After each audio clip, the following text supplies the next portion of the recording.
Hey guys, it's Charlene and welcome to my book review. Book review? Okay, so before we start, put a finger down if you're a murder mystery fan. Put a finger down if you're an Agatha Christie fan. Put a finger down if you like to eat, if you're a foodie. Yes, you are. Put a finger down if you're Filipino. Lastly, put a finger down if you love Mamon. If you put 5 fingers down, I have the perfect book for you. Present to you Murder and Mamon by Manansala. You might have heard of this book already. If you haven't, this is actually a book from the series Tita Rosie's Kitchen Mystery series. There are books that come before this in the series, but you do not necessarily have to have read them before you can read this one. You can understand this as a standalone. So before we dig deeper into the book, let us know the author first. Who is Manansala? This is her. She is an award-winning writer and book coach. She lives in Chicago. She is Filipino-American. And yes, she has written these books already. I was able to communicate with her on Instagram. So I'm gonna show you a bit of our conversation. Well, just this bit here. And I have a little surprise for all you literature students of the University of San Carlos. Here it is. Hi everyone, I'm Mia P. Manansala, the author of the Tita Rosie's Kitchen Mystery series, and I just wanted to say a quick hello to the literature students of the University of San Carlos. Yes, congratulations, Carolinians. So yes, she's been really nice to accept my request from her. I'm really happy about that, and what I like about her is that she uses humor and murder to explore the Filipino cuisine and many aspects of the Filipino culture, which I will talk about further when I talk about the book itself. But Mia Manansala, thank you so much and mabuhay! So, in Murder and Mamon, we have the main character, Lila Macapagal.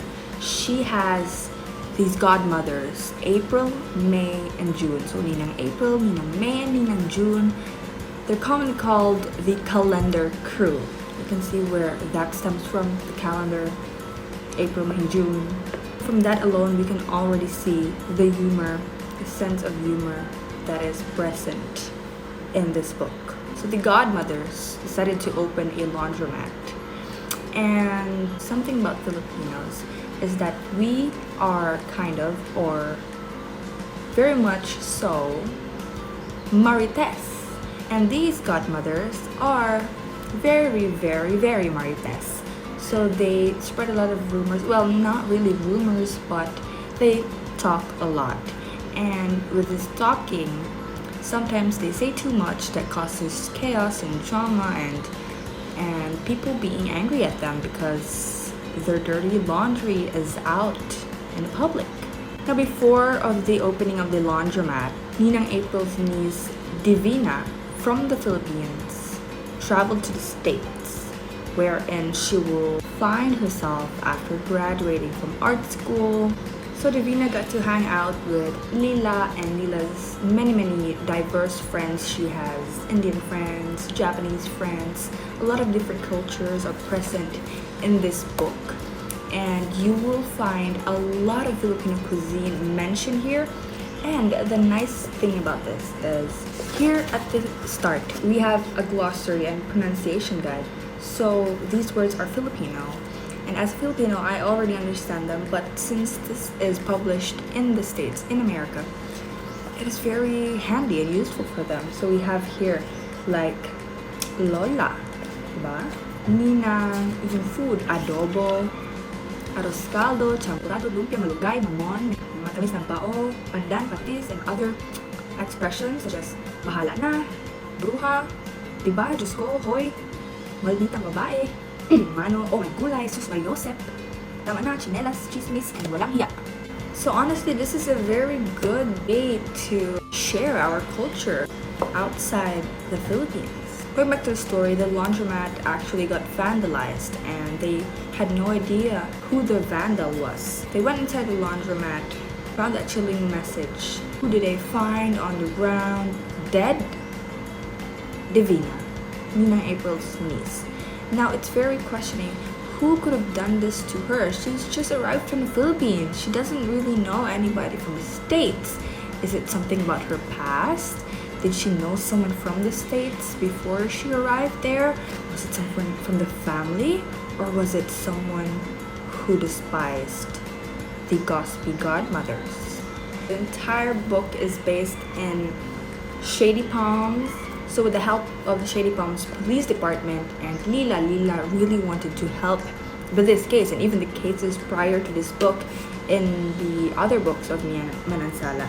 Lila was always helping to find the suspects, the killers, and they were trying to find who did this to Davina and who the vandal is, if it's the same person. And at one point, sadly, Ninang April got attacked as well. She did not die, she actually went into a comatose. But again, they did not know who the suspect was. So I won't go into further detail wherein I will spoil the plot twist and who the actual killer is. There are a lot of characters in this story, a lot of diverse characters, and when you read it for the first time, I guess you get a bit overwhelmed with the amount of characters, the differences of these characters. There are also queer characters. There's a lesbian couple, the queer person, very diverse set of people, which I really love because it's not really represented in a lot of literatures. So if you ask me why Murder and Mamon, you already know where the murder comes from, but Mamon was Davina's favorite.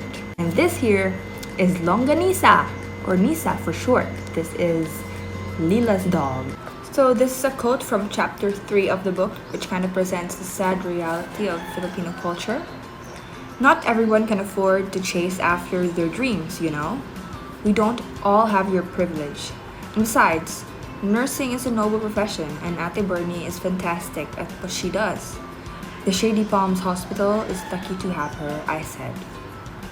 So Ate Bernie in the book, Bernadette, is a nurse by profession in the States. Basically, she chose practicality, even though she had her own passion, and Davina was deemed as more privileged, which is why she got to pursue her passion, which is to study at an art school. And that is something common in the Filipino culture, wherein students do not really have the choice to pursue what they're passionate about. They have to choose the practical career path for their families, for survival. But deep inside, sometimes we really want to achieve that childhood dream. Another part of the book that I really like, shrimp sinigang, nilaga, and lomi were among the soup offerings, along with 2 pancit dishes, fried rice, and a huge steaming bowl of lugaw with tokwat baboy on the side. Just the mention of those food choices make me really hungry. So if you're reading this and you're hungry, mapapa-order ka na lang. But like I said, this is a cozy mystery. It's very lighthearted except for the murder aspect of it. It has a bit of romance, a lot of humor, and many diverse cultures, because Shady Palms is like this melting pot of many cultures. Do I recommend this book? Absolutely yes. It is an amazing book and I can't wait to read the rest of the series. I commend the author Mia Manansala and I recommend this book to all of you. Thank you very much for watching my book review. Bye!